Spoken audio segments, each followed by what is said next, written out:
Welcome to the Leo. నిత్యం సాక్షి పత్రికలో కావచ్చు, వైసీపీ నాయకులు కావచ్చు, అమరావతి మీద విషం చిమ్ముతూనే ఉన్నారు.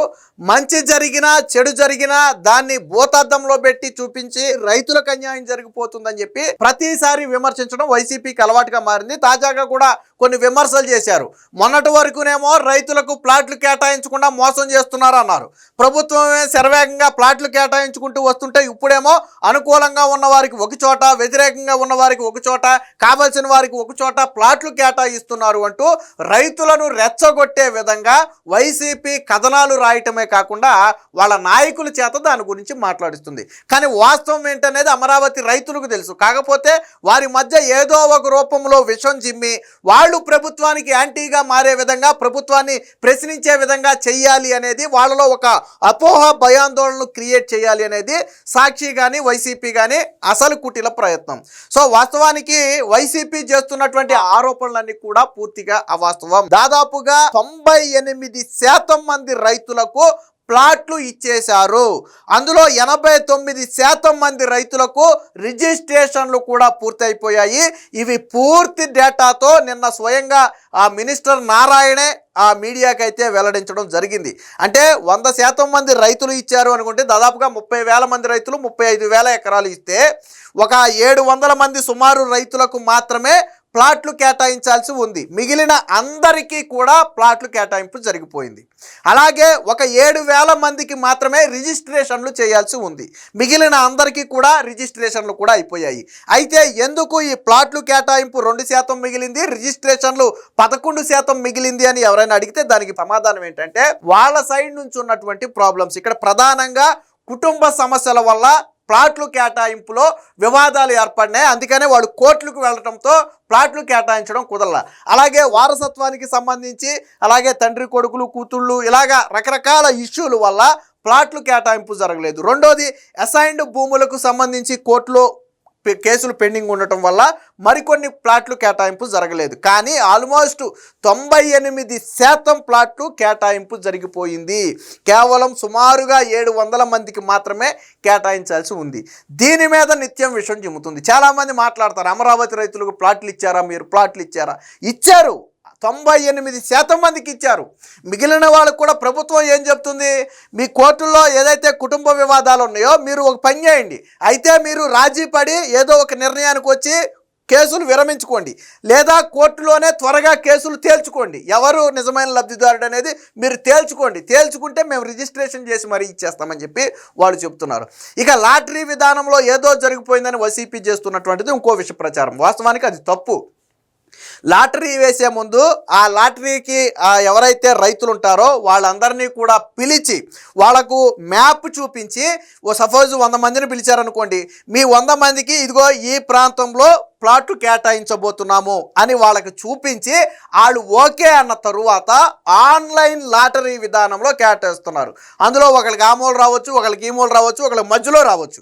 సో అది ఆన్లైన్ లాటరీ విధానం. ఇందులో మంత్రి ప్రమేయం లేదు, రైతుల ప్రమేయం లేదు, అధికారుల ప్రమేయం అంతకంటే లేదు. సో స్వయంగా వాళ్ళకు ముందు చూపిస్తారు. అలాగే రైతులు కోరినటువంటి విస్తీర్ణం గల భూమి అక్కడగాన లేకపోతే, వాళ్ళు భూమి ఇచ్చిన చోట లేకపోతే పక్క ప్లాట్లలో కూడా వాళ్ళకి కేటాయిస్తున్నారు. అది కూడా రైతులు అంగీకారం తెలిపిన తరువాతే.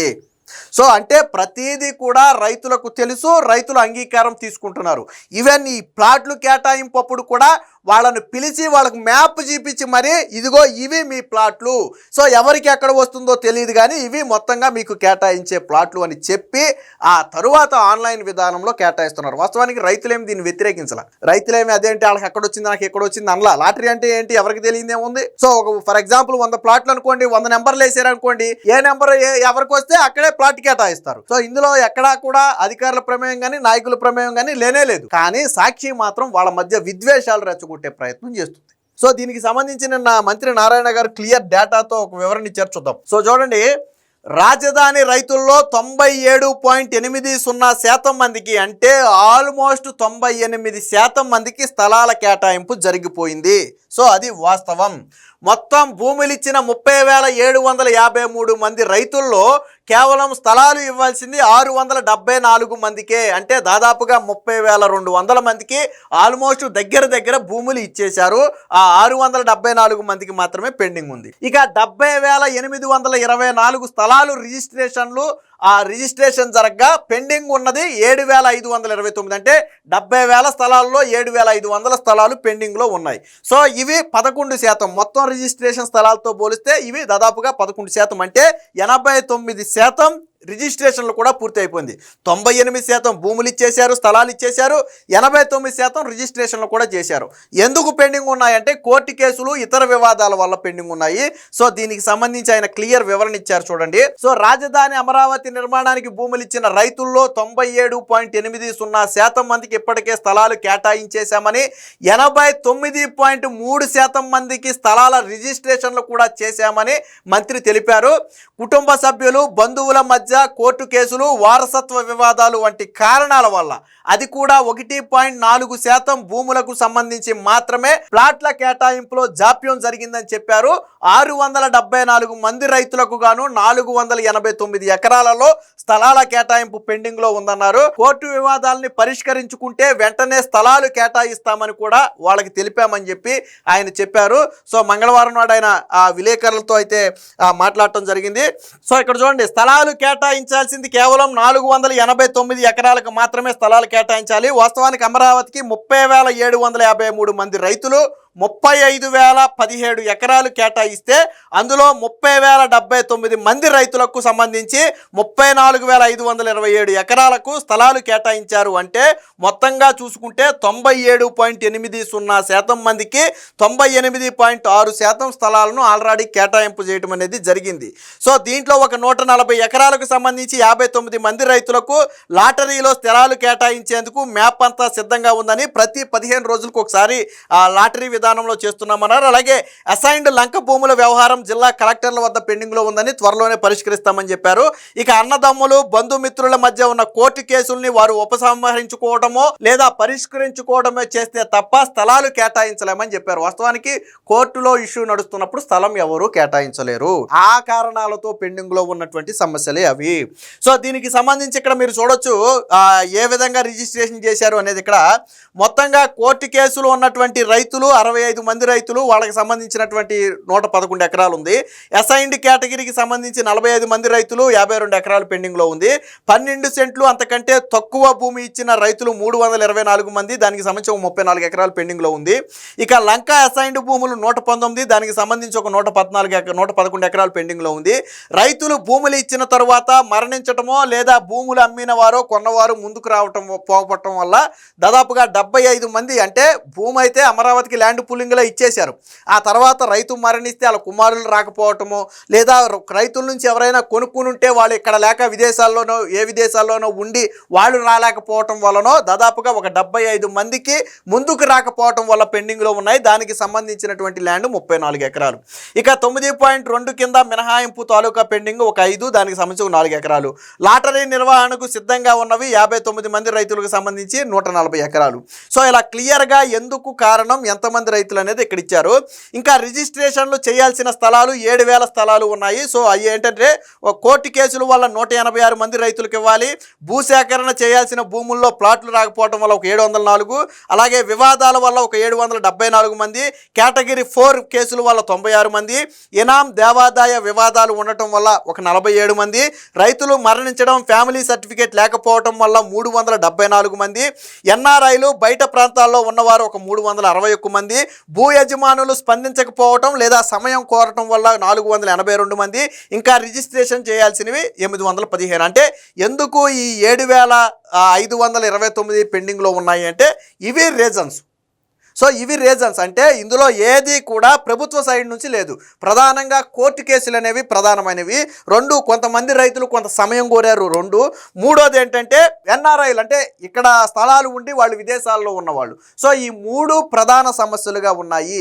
ఇక ఇనాం కేటగిరీకి సంబంధించి, దేవాదాయకి సంబంధించి అది గవర్నమెంట్ అండర్లో నడుస్తుంది. సో వాటిని త్వరలోనే పరిష్కరిస్తారు కూడా. అంటే ఇక్కడ ఏది కూడా ఉద్దేశపూర్వకంగా ప్రభుత్వం చేయలే, అన్నీ కూడా చాలా క్లియర్ కట్గా ఆధారాలతో సహా సహా ఇక్కడ ఇచ్చారు. మరి ఎందుకు వైసీపీ లేదా సాక్షి లెగిస్తే నిత్యం దీని మీద విషయం చెబుతుంది? అరే 98% మందికి దాదాపుగా భూములు ఇచ్చేశారు కదా, 89% పైగా రిజిస్ట్రేషన్లు పూర్తయిపోయాయి కదా. ఈ రిజిస్ట్రేషన్ మాకు భూమి ఇవ్వలేదని ఎవరు మాట్లాడతాడు? కోర్టులో కేసు ఉన్న వ్యక్తికి భూమి ఇవ్వలేదంటే కోర్టులో కేసు ఉన్న వ్యక్తికి ఎలాగిస్తారు భూమి? లేదా కుటుంబ వివాదాలు నడుస్తున్నటువంటి వ్యక్తికి మా భూమి మాకు ఇవ్వలేదంటే ఎవరికి ఇవ్వాలి? ఇప్పుడు అన్నదమ్ముల మధ్య గొడవ ఉంది ఫర్ ఎగ్జాంపుల్, ఎవరికి ఇవ్వాలి దాన్ని? లేదా తండ్రి కొడుకు మధ్య గొడవ ఉంది, ఎవరికి ఇవ్వాలి దాన్ని? వాళ్ళు తేల్చుకుంటేనే కదా ఎవరో ఒకరికి. వీళ్ళు చెప్పేది కూడా అదే. అయితే మీరు కోర్టుల్లో తేల్చేసుకుని బయటికి రండి, లేదా లేట్ అవుతుందో అనుకుంటే కోర్టులో కేసు ఉపసంహరించుకుని మీరు రాజీ పడండి, మేము ప్లాట్ ఇచ్చేస్తాం, తర్వాత మీరు మీ ఏడుపు మీద ఏరవండి, చెరసాగం చేసుకోవడమో పంచుకోవడం ఓటాలు తీసుకోవడం ఏదో ఒకటి చేసుకోండి. సో ఇది ప్రభుత్వం చెప్తున్నటువంటి మాట. ప్రభుత్వం కూడా ముందు అందరికీ ఇచ్చేసి చేతులు దులుపుకోవాలనే ప్రభుత్వం కూడా సిద్ధంగా ఉంది. ఎందుకంటే 100% మందికి 100% ప్లాట్లు కేటాయిచ్చేస్తే ప్రభుత్వం ఒక బాధ్యత నెరవేరిపోతుంది. కానీ ఇక్కడ కోర్టు కేసులు లాంటివి ఉండటం వల్ల ప్రభుత్వం కూడా అందులో ఇన్వాల్వ్ అవ్వలేనటువంటి పరిస్థితి. అలాగే ప్లాట్లు కేటాయింపు అనేది లాటరీ విధానంలో జరుగుతుంది. దాని మీద సాక్షి విషయం చెబుతుంది, అది కూడా తప్పే. లాటరీ విధానంలో రైతులను పిలిచి మ్యాప్ చూపించి ఎక్కడెక్కడ ప్లాట్లు వస్తాయో ముందే వివరించి ఆ తరువాత ఆన్లైన్ విధానంలో కేటాయిస్తున్నారు తప్ప ఇందులో వ్యక్తుల ప్రమేయం లేదు. సుధాకర్ అనే వ్యక్తి కావాలి కాబట్టి సుధాకర్కి మధ్యలో ఇవ్వండి, లేకపోతే రమేష్ అనే వ్యక్తి ఇష్టం లేదు కాబట్టి అక్కడ దూరంగా ఇవ్వండి, గణేష్ అనే వ్యక్తి కావాలి కాబట్టి నా పక్కన ఇవ్వండి, ఇలా ఏం లేదు. ఇందులో అసలు అధికారుల ప్రమేయం లేదు, నాయకుల ప్రమేయం అంతకంటే లేదు. కేవలం ఆన్లైన్ లాటరీ విధానమే రైతులకు ముందే చూపిస్తున్నారు. పైగా ఏదైనా రైతుకి కావాల్సినటువంటి సరిపడా భూమి, అంటే ఎక్కువ భూమి ఇచ్చాడు అనుకోండి, ఫర్ ఎగ్జాంపుల్ రైతు 10 ఎకరాలు ఇస్తే అతనికి వచ్చే ప్లాటు విస్తీర్ణం ఎక్కువగా ఉంటుంది. సో అంత విస్తీర్ణం ఉన్న భూమి ఒకే చోట కావాలన్న రైతు అడిగాడు అనుకోండి, అక్కడ లేకపోతే పక్క ప్లాట్లో ఇస్తున్నారు. ఆ రైతు ఓకే అంటే పక్క ప్లాట్లో ఇస్తున్నారు, లేదా 2 ముక్కల కింద ఎక్కడో ప్లాటు అక్కడో ప్లాట్ ఇస్తారు. సో అలాగే రైతులను అంగీకారంతోనే చేస్తున్నారు అన్నీ కూడా. ఏదేమైనా మొత్తంగా వైసీపీ చిమ్ముతున్నటువంటి విష ప్రచారానికి మంత్రి నారాయణ గారు డేటాతో సహా సమాధానం ఇచ్చారు. ఇక నుంచైనా అమరావతి మీద విషం చెమ్మటం మానుకుంటే మంచిది. Please subscribe to Leo news for more videos.